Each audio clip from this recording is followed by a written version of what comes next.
Hi, it's Sean, the Fluency Awesomeizer. Here's another video where I'm going to take a few minutes and help you decode big words and to give you some spelling tips too.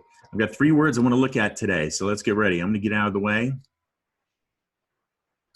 And I want you to read these words right out loud to whoever is there with you. You ready? Hit pause if you need to. What is this word? All right, how about this word? And finally, this word.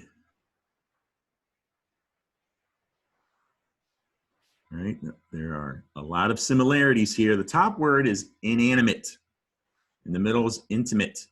Down below, intimidate.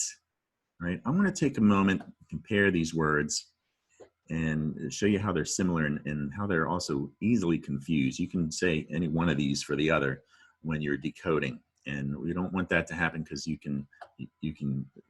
comprehension is going to be affected. You might not understand what you're reading when you make mistakes like this. So inanimate compared with intimate, look how similar these words are. It's almost the same word. So we want to look at the back in the beginning, in the middle.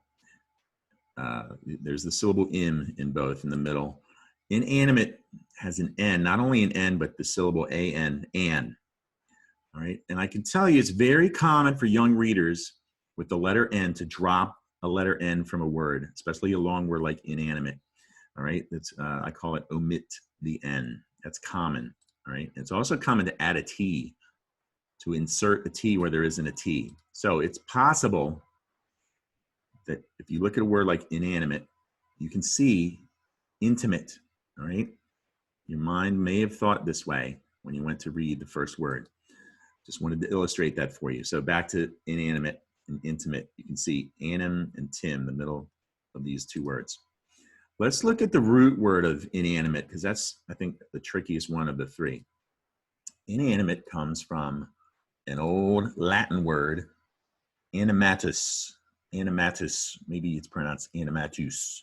It means alive or revived, right? And I have this Latin symbol here, e pluribus unum, just a reminder that that is a Latin motto of our country, America's motto, e pluribus unum. So animatus, the Latin word, we get the word in English animate. It's also pronounced animate. There's 2 meanings. Animate's the verb, but we want to focus on animate, which means alive or revived. Doop, doop, doo, yip, doop, doop, doo. And you're familiar with animate from cartoons, right? Like this guy. Yip, doop, doo, yip, doop, doo, Scooby Dooby Doo. All right. Now, that walking cartoon character is animate. It's alive. You put the prefix in on the beginning. In turns the word into the opposite. Inanimate doesn't mean alive. It means lifeless or dull, like this guy. Huh? See him? Now, are you thinking, hey, Sean, are you going to show him? Nope, I'm not going to show him again, because this is what inanimate means. It's dull, isn't it? You're probably missing. Well, too bad. So sad. Inanimate is the word we're focusing on. All right, fine. Fine, there you go. Okay, there you go. All right. Inanimate, lifeless, dull, like this guy. Now, let's compare inanimate to intimidate. Very similar. You can see a lot of the same syllables. All right, beginning and end. So we want to look at the middle. And we already went over the AN can be dropped, the N can be dropped, omitted, and T can be inserted.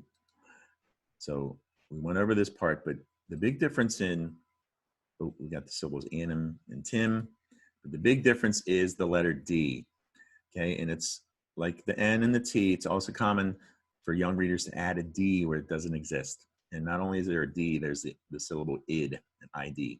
So get a look at that. All right, we don't want to make that mistake, because we might not understand what we're reading if we misread words like big words like this.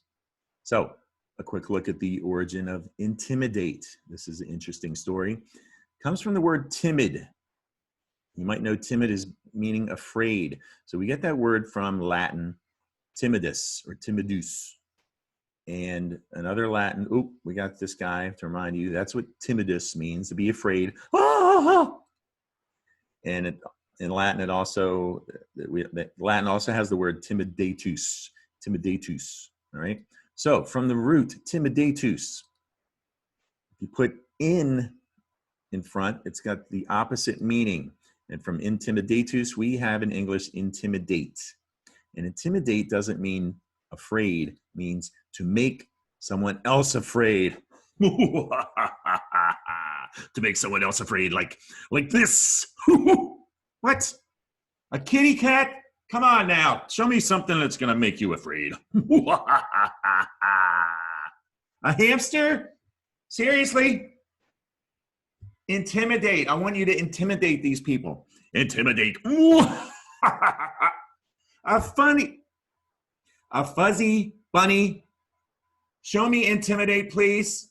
Oh, there we go. That's what I'm talking about. Intimidate, like a cobra. All right. So intimidate. That's what intimidate means, to make someone else afraid. Let's take a look at the syllables of these three words, and we're going to wrap things up in just a moment. Inanimate is the word. It looks like mate, animate. All right. There, like I said, there's two pronunciations for animate. Animate. So inanimate. Remember that mate part, because you might spell it M-I-T, but the stressed syllable is an. Intimate. Not intimate. It looks like mate. That's going to be, that's something you need to remember. Words, there are words that end with A-T-E, but it sounds like I-T. Both of these words, for example. And intimidate. That date is spelled the way it sounds, right? Date. Ooh, we got a big date. Intimidate. You talk about intimidating. A date tonight. All right, we're going to put these words aside. Here's some extra practice for you, and we're going to wrap things up. Hit pause and read this right out loud.